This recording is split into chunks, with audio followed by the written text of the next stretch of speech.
Hello student. तो कैसे हैं आप सभी। आज का जो हमारा वीडियो का जो पर्पज़ है वो ये है कि हम जो दल और दलीय व्यवस्था आपने जब चैप्टर पढ़ा होगा, ठीक है, जो कि चैप्टर नंबर 4 है आपका नए सिलेबस के अकॉर्डिंग, उस चैप्टर के हम क्वेश्चन आंसर करेंगे। और आज की वीडियो में हम एक तो 1 मार्क के कुछ क्वेश्चन देखेंगे और कुछ 2 मार्क्स के क्वेश्चन देखेंगे। ठीक है, आशा करता हूँ आपको वीडियो के माध्यम से सारे क्वेश्चन को समझ आ पाऊँ। ठीक है, चलिए फिर स्टार्ट करते हैं।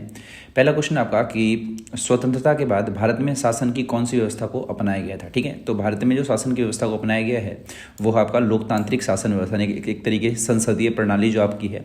ठीक है, बाकी की जो दोनों हैं ये दूसरे देशों में अपनाई, जैसे मान लीजिए जो आपका अमेरिका है, अमेरिका में अध्यक्षात्मक व्यवस्था है, श्रीलंका में अर्ध अध्यक्षात्मक है। ठीक है, तो उसी तरीके से भारत में कौन सा लोकतांत्रिक शासन व्यवस्था।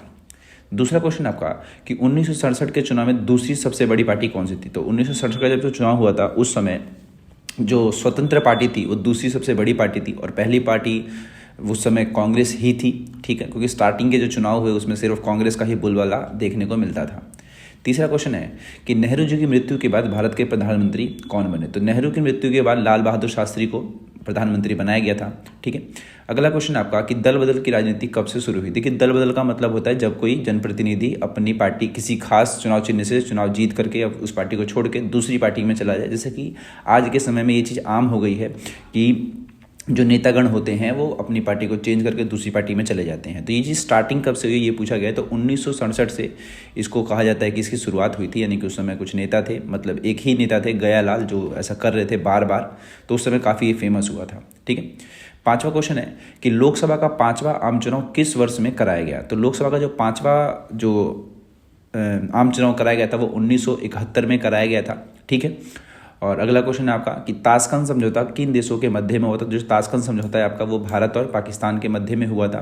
ठीक है, और जो 65 का जो हमारा युद्ध हुआ था इंडिया और पाकिस्तान वाला, उसी को चलते शांति समझौता कराया गया था, ताशकंद समझौता, जो कि आपके उज्बेकिस्तान की राजधानी ताशकंद में हुआ था। और जो समझौता का जो मतलब एक तरीके से कहते हैं जो मीडिएटर जिसको हम कह सके वो उस समय यूएसएसआर था, जिसने इन दोनों देशों के बीच में शांति समझौता कराया था। लाल बहादुर शास्त्री इसमें गए थे।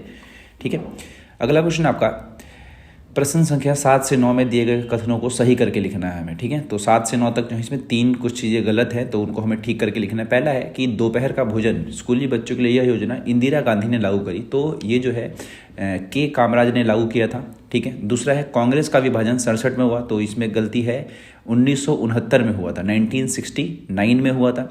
अगला क्वेश्चन है प्रथम आम चुनाव के अभियान मतदान और मतगणना में कुल 1 साल का समय लगा, तो इसमें जो गलती है वो ये है कि कुल 6 महीने का समय लगा था।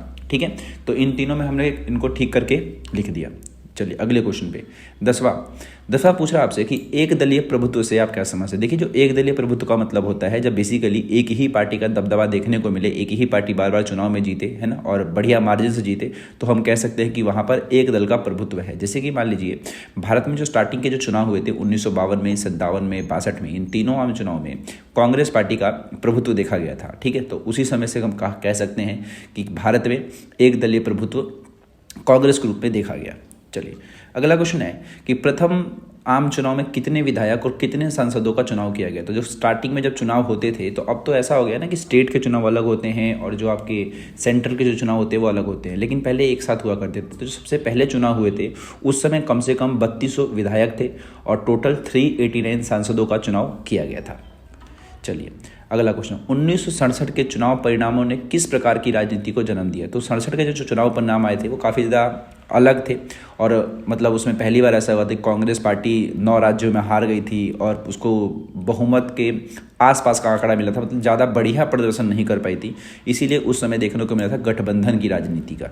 ठीक है, तीसरा अगले क्वेश्चन पे चलते हैं। ईवीएम का शब्द विस्तार लिखना। तो ईवीएम का मतलब होता है इलेक्ट्रॉनिक वोटिंग मशीन। ठीक है, फिर 14वां क्वेश्चन है कि भारत में किस आयोग की स्थापना जनवरी 1950 में हुई थी। तो जनवरी 1950 में चुनाव आयोग की स्थापना करी गई थी। 15वां क्वेश्चन है पहले आम चुनाव में कांग्रेस का चुनाव चिन्ह क्या था। देखिए, अभी के समय में जो कांग्रेस का चुनाव चिन्ह है वो क्या है, हाथ छाप है। ठीक है, और जो सबसे पहले था वो था आपका 2 बैलों की जोड़ी। 16वां क्वेश्चन है भारत रत्न से सम्मानित पहले भारतीय कौन थे। तो वो थे आपके सी राजगोपालाचारी। ठीक है, जिनको पहली बार मतलब भारत में सबसे पहले सर्वप्रथम जिनको हम कह सकते हैं जो भारतीय थे जिनको भारत रत्न मिला था। चलिए अगला क्वेश्चन है 2 अंकीय प्रश्न। अब देखते हैं कि भारत के चुनाव आयोग का गठन कब हुआ था, प्रथम चुनाव आयुक्त कौन बनाया गया। तो देखिए भारत का जो चुनाव आयोग का जो गठन था वो जनवरी 1950 यानी कि 1950 में हुआ था, और जो प्रथम चुनाव आयुक्त थे आपके वो थे सुकुमार सेन। दूसरा क्वेश्चन है आपका कि राजनीति समस्या नहीं अपितु समस्या का समाधान है, इस कथन का अर्थ स्पष्ट कीजिए। देखिए जो राजनीति है सच में समस्या नहीं है, वो सच में राजनीति एक ऐसी चीज़ है जिसके जरिए जो लोगों की समस्याएं हैं उसका निवारण होता है। इसके अलावा जो भी संसाधन होता है उस संसाधन को बांटने का जो तरीका है, फिर जो बांटने की जो शक्ति है, एक तरीके से राजनीति प्रोवाइड कराती है। ठीक है कि समाज में किसको कितना एक तरीके से मिलना चाहिए। तो राजनीति इस तरीके से समस्या नहीं है हमारे लिए, वो क्या है, समस्या का समाधान है, यानी कि जो भी आपके संसाधन है उसको बांटने का तरीका है राजनीति।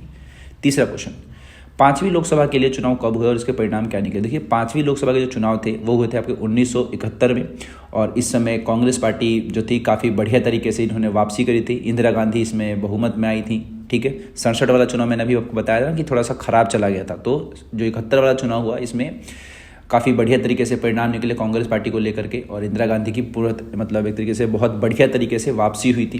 ठीक है, 4th क्वेश्चन देखते हैं कि 77 में कांग्रेस पार्टी की पराजय के कारणों का उल्लेख करिए। देखिए पहली बार ऐसा हुआ था कि कांग्रेस पार्टी हारी थी, यानी कि भारत में पहली बार 77 में ऐसा हुआ कि कांग्रेस के अलावा कोई दूसरी पार्टी की सरकार बनी थी। तो इसका जो 2 कारण ये था, 2 कारण हम बताएंगे। एक तो बताएंगे आपका आपातकाल जो है बेसिकली अगले चैप्टर में है, इस चैप्टर में नहीं है, लेकिन फिर भी आपको लिखना पड़ेगा। तो आपातकाल एक रीज़न था कि आपातकाल लगाया, और दूसरा ये था कि जितने भी विपक्षी दल थे वो सभी एकजुट हो गए थे कांग्रेस के विरोध में। ठीक है, और यही 2 कारण आप बता सकते हैं 2 नंबर में कि जिस वजह से कांग्रेस पार्टी क्या हुई थी, 77 का चुनाव हार गई थी। 5वां क्वेश्चन, मार्च 1977 के आम चुनाव में जनता पार्टी और उसके सहयोगी दलों ने लोकसभा की कितनी सीटें जीती। तो जो 77 वाला चुनाव हुआ, जो जिसकी बात यहाँ पर करी जा रही है, उस समय जनता पार्टी आई थी। एक तरीके से जनता पार्टी इसे बेसिकली गठबंधन कह सकते हो आप, और इसने कम से कम 330 सीटें जीती थी, जो कि बहुमत का आंकड़ा था, और पहली बार अपनी सरकार बनाई सेंटर में।